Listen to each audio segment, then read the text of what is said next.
Vamos lá, gente, continuando o Evangelho de Marcos, obrigado, Edu. Eu vou fazer uma breve lembrança, porque a semana passada teve uma foto aqui que não entrou online, né? Então eu trouxe de volta só para a gente poder ver, nós vamos continuar hoje o capítulo 1, verso 40. Mas vocês lembram que eu falei da semana passada, na última aula, sobre quando Jesus estava na sinagoga, lembra disso? Foi no capítulo 1, verso 21.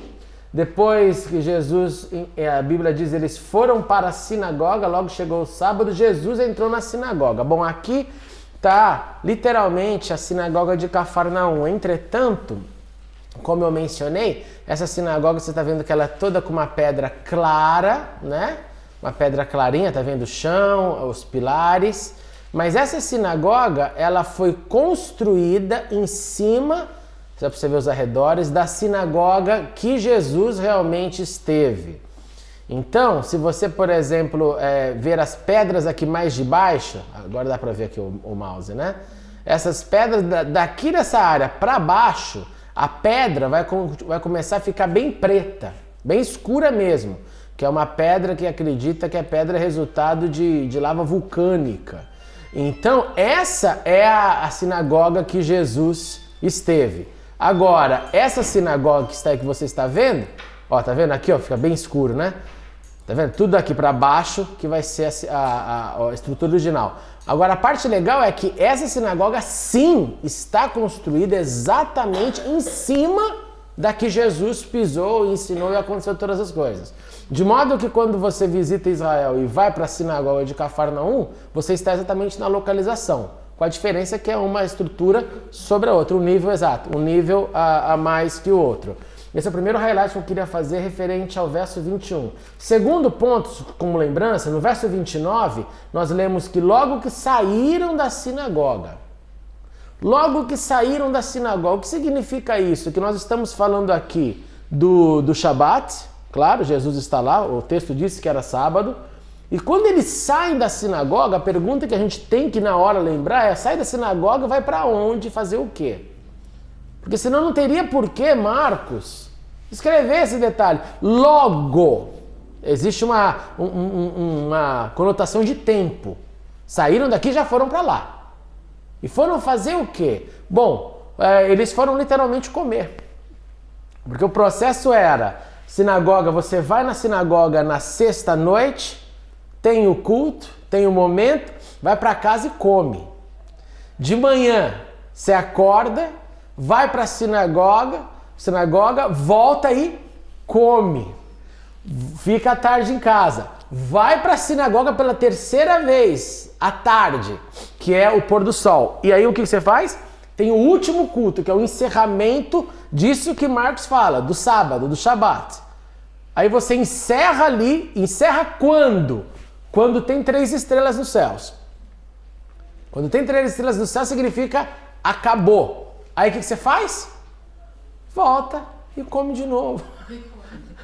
Entendeu? Então, o texto dizendo aqui que eles estavam nesse momento de entre culto e comunhão. Entre lembrança e comunhão, que foi quando aconteceu a cura da sogra de Pedro, tá? Lembraram agora? E agora sim a gente continua então no verso 40. Vamos lá. Um leproso aproximou-se dele e suplicou-lhe de joelhos: se quiseres, podes purificar-me. Cheio de compaixão, Jesus estendeu a mão, tocou nele e disse: quero, seja purificado. Imediatamente a lepra o deixou e ele foi purificado. Primeiro ponto muito importante sobre esse texto é nós lembrarmos o que a lei diz sobre o leproso. Então, por favor, alguém abre em Levítico capítulo 14.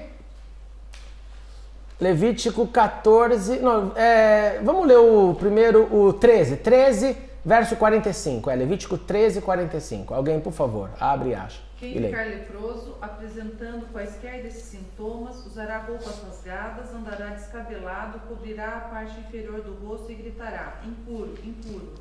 Olha só o que a lei dizia sobre um leproso. Aonde quer que você vai, você tem que gritar: impuro, impuro. Por quê? Por causa de contaminação. Para quem? Os que não são impuros. Para quem não é impuro, para qualquer um da cidade. Aliás, o impuro aí é o que não é doente. Exatamente, impuro fisicamente, porque todo mundo era. Mas para você, para ter uma, vamos pensar assim, uma proteção, já que não existia vacina ou algum remédio contra isso, o leproso ele chegava na cidade, ele chegava no lugar gritando. Alguns indícios dizem até sobre a metragem. Você não podia jamais ultrapassar a barreira dos 50 metros. Nós não sabemos exatamente qual que era o mínimo que antes, que poderia ter uma ação até violenta. Mas o ponto é, você tem que gritar. Impuro, impuro, impuro. O que faz todo mundo quando vê isso? Sai.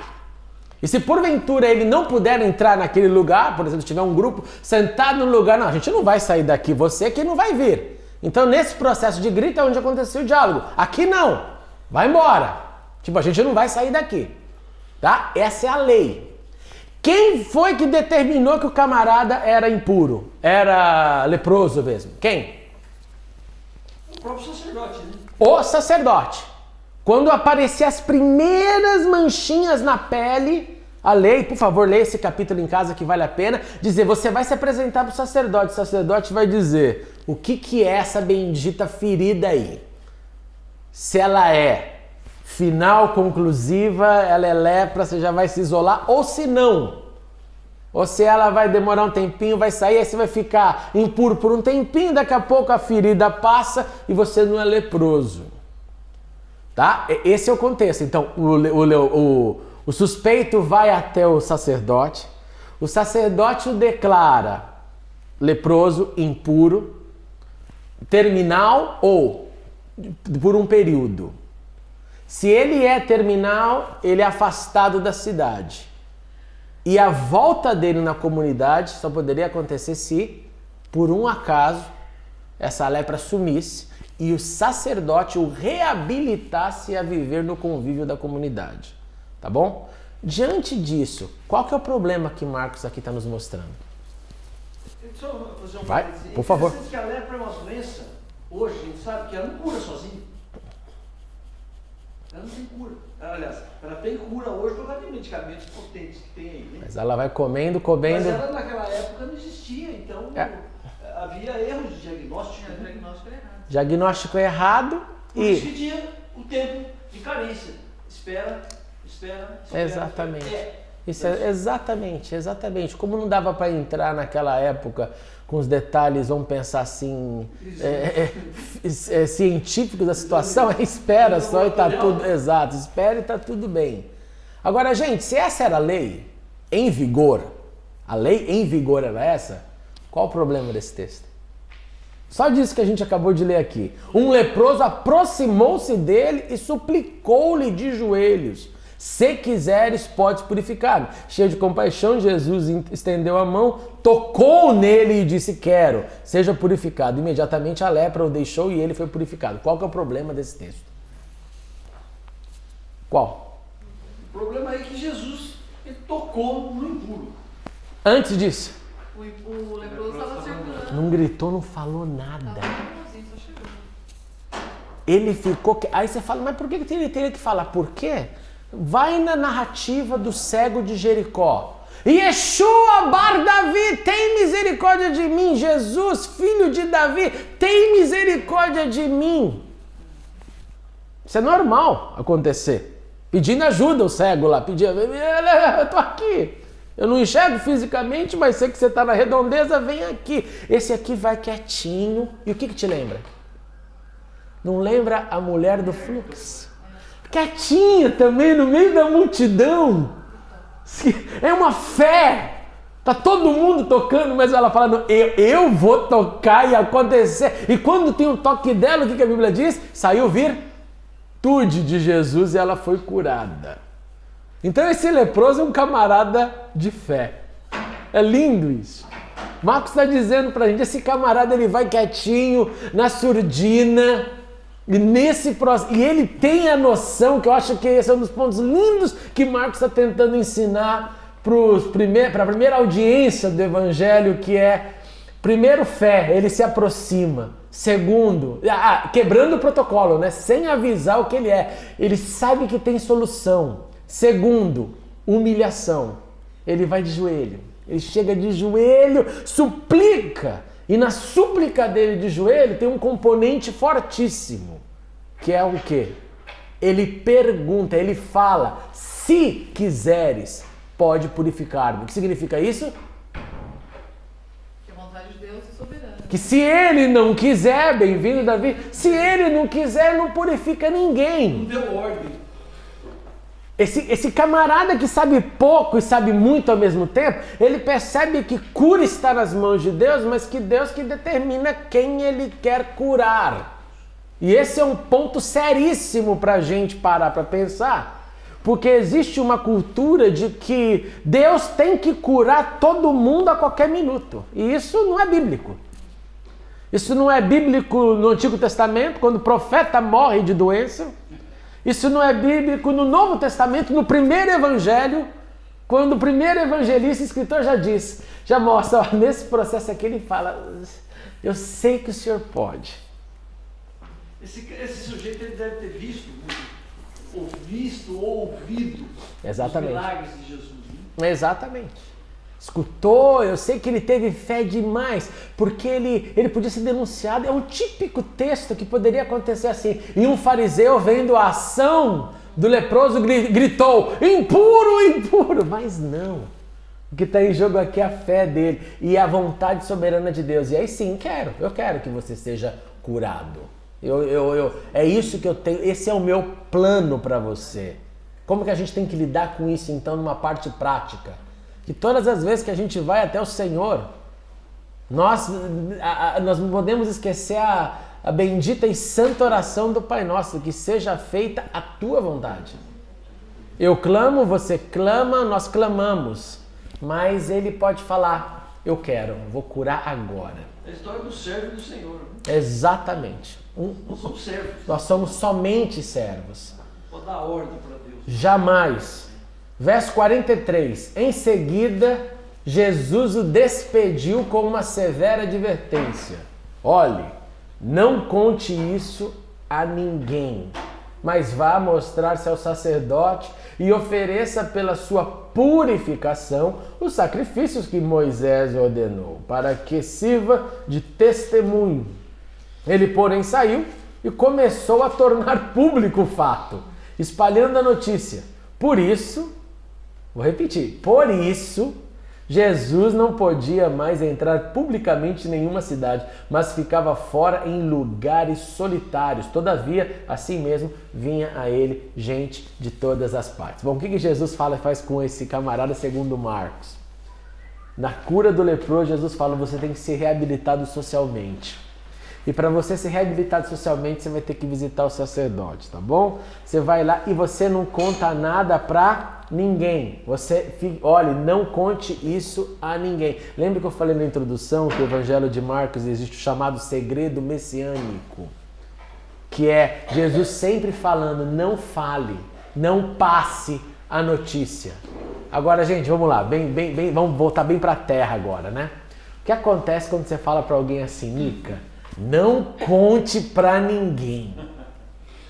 A ciência, a história nos mostra que ela, no mínimo, vai procurar mais uma ou duas pessoas para dizer, Marcela, o pastor falou não é para contar pra ninguém, mas pra você eu preciso contar, Marcela. A Marcela já, é verdade? É. Aí ela conta, ela exerce o poder sobre o fato. É isso que faz a pessoa contar. É exercer o poder sobre o fato que agora ela tem.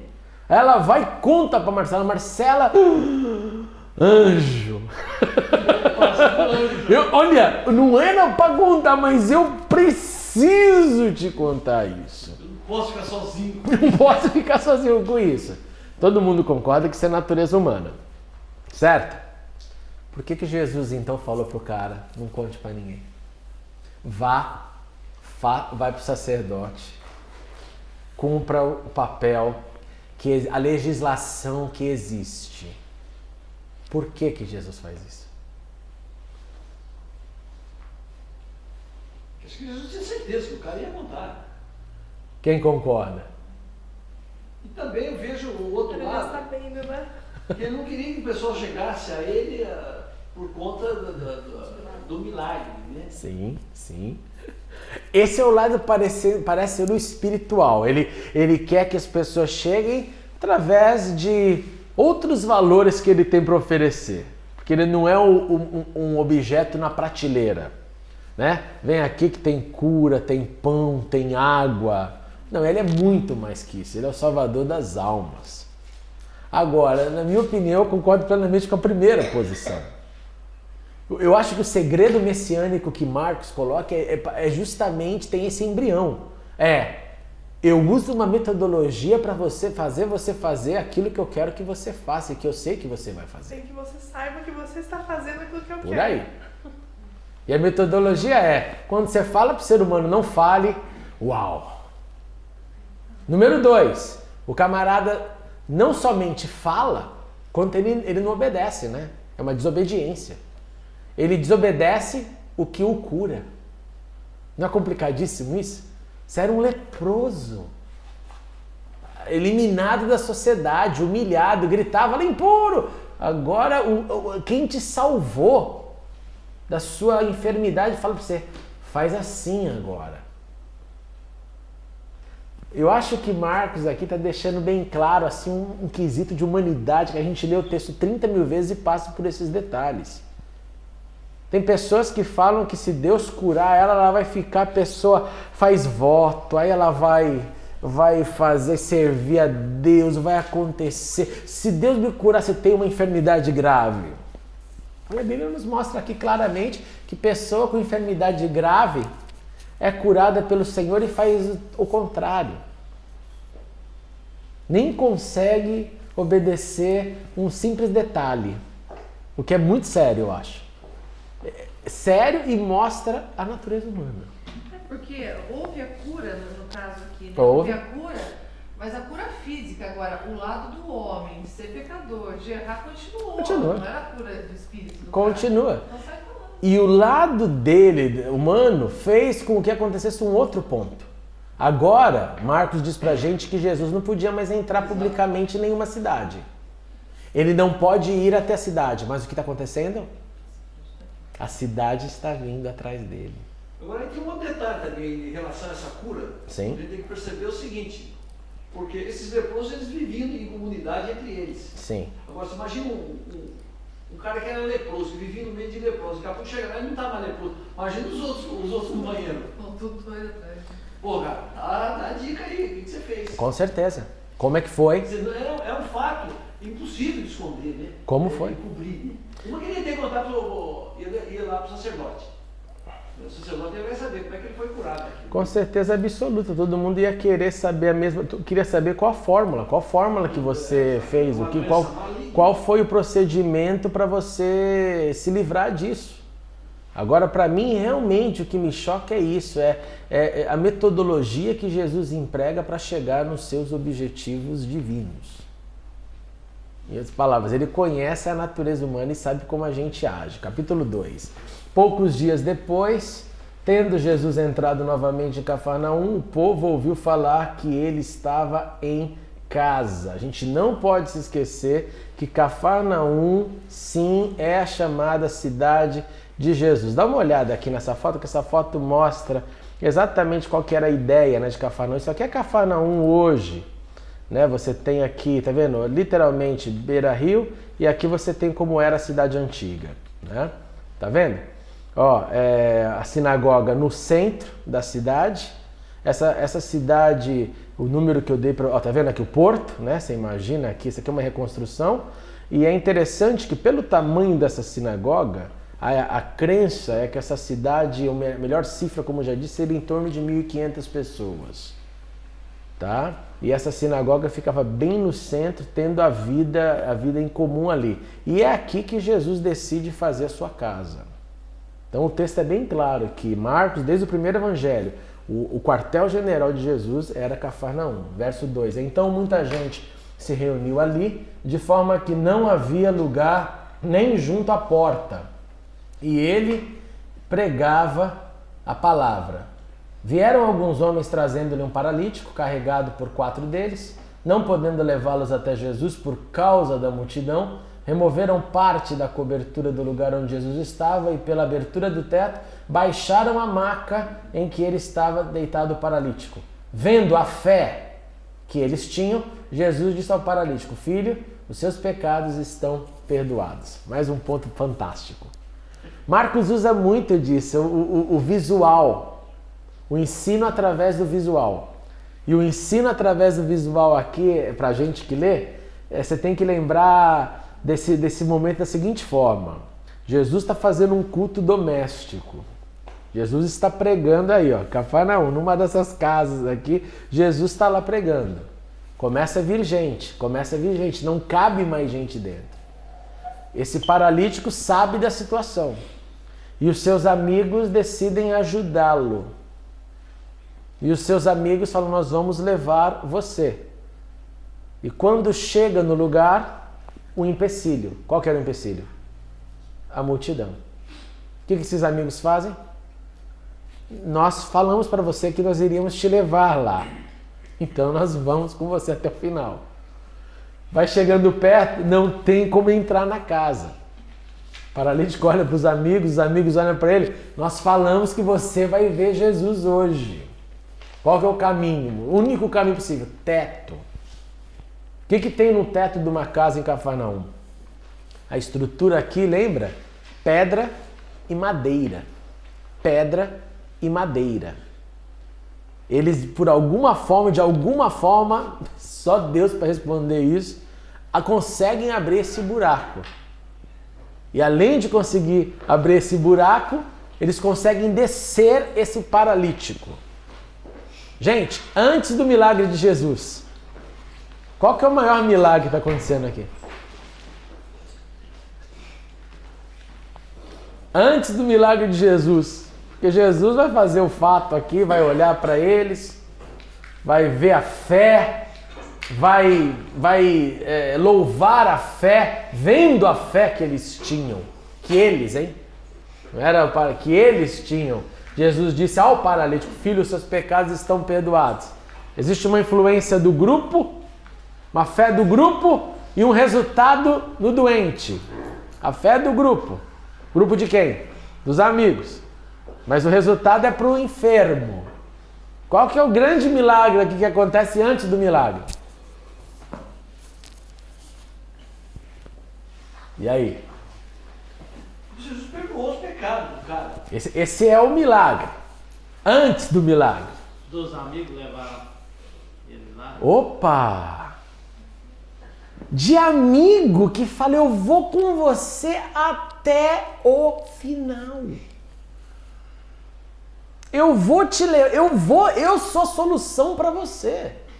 Você não tem condição de andar, você é paralítico, você não tem como se ajudar nessa hora. Eu vou com você até o final.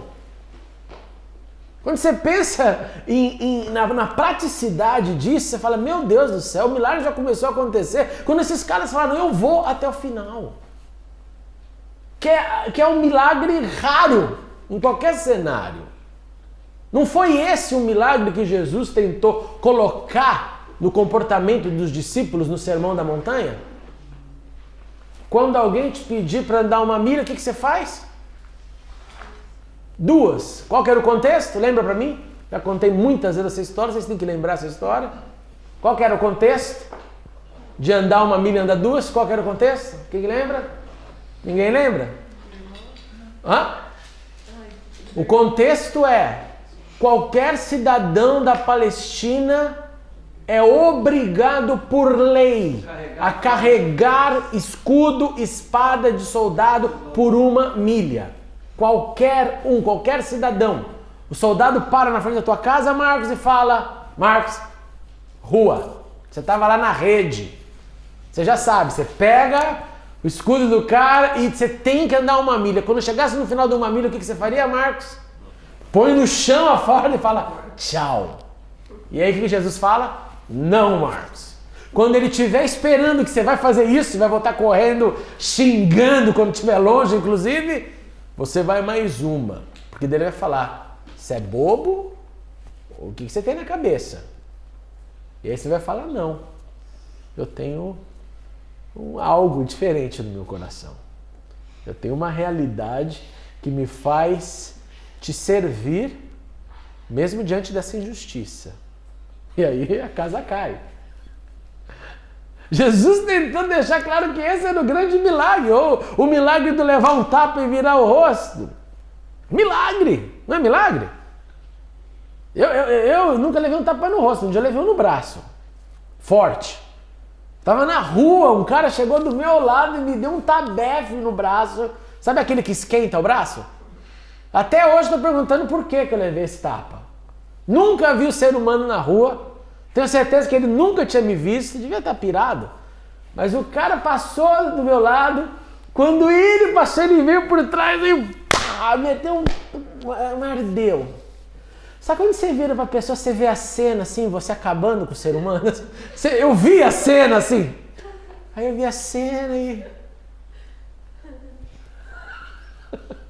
parecia eu movimentar em Sichuan, assim, ó. Peguei a força, canalizei e segui. Eu falei, mas por que eu apanhei, gente? Eu nem olhei pra ele, eu fiquei assim arrasado. Porque doeu. Porque doeu. Ele falou alguma coisa? Não, mudo. Me deu um tapa daqueles, virou as costas e foi embora. E eu mudo. Foi pro meu lado. Tava indo pra igreja, pior ainda, né? Indo pra igreja já aconteceu tanta coisa. Uma vez também, tô lá no ponto, vem um cara com um caminhão de feira, pega uma laranja e joga na minha calça branca. Aí eu sujo, falo, em tudo dai graça, Senhor. É duro, cara, é duro. É duro, mas é o teu momento. Não tinha ninguém, ela podia pegar uma pedra e jogar no cara, né? Ninguém ia ver, meu. Então, o que acontece aqui é um milagre de pessoas falaram, nós vamos com você até o final. E quando chegar no final e ficar mais difícil, nós vamos arrumar solução para você. Nós vamos arrumar solução para você. Eu acho muito bonito esse exemplo que Marcos coloca e Jesus louva essa atitude. Ele vê a fé de todo mundo e ele cura. Qual que é a prática? O que a gente aprende disso? Antes deles saírem de casa para levar o paralítico, o que eles tiveram que pensar? Tiveram que colocar ele numa cama, levar corda. Eu não sabia o que ia acontecer lá. Sabia que tinha muita gente. Calcular a ajuda. Irmãos, toda ajuda tem que ser calculada. Porque senão uma ajuda pode fazer mais mal do que bem. Dá para entender? Se eles não pensam em nada disso, não leva nada, vamos levando no ombrinho assim, né? Segurando e tal. Ou, vamos tentar, vamos chegar lá, tem muita gente. Esse poderia ter um desfecho diferente. E chegaram lá, a multidão era enorme e falaram, tentamos, você viu, tentamos e estamos indo embora para casa. E o paralítico não ia poder nem reclamar, né? Poxa, vieram até aqui meus amigos. Tava, deu hora, tem que ir pro trabalho agora. O texto nos mostra uma predisposição para concluir uma missão. Não desistiu. Exatamente, não há desistência porque há uma predisposição em ajudar até o final. E aí a conclusão é clara, seus pecados estão perdoados. Por que Jesus falou isso? Não falou, você está curado? Aí de novo, na minha opinião, é Jesus literalmente chamando aqui para a briga, falando, deixa eu mostrar bem claro que aqui nesse caso existe uma oportunidade para reflexão. Ele podia falar, está curado, meu, então, não, ele faz questão, olha, eu vou mexer aqui com a alma. Muito obrigado por assistir a mensagem. Clique agora em inscreva-se para se cadastrar no canal e ser avisado de todas as novidades. Se você quiser ajudar na divulgação, clique em gostei e adicione o vídeo nos favoritos. Não se esqueça também de conferir as mensagens anteriores. Obrigado e até a próxima.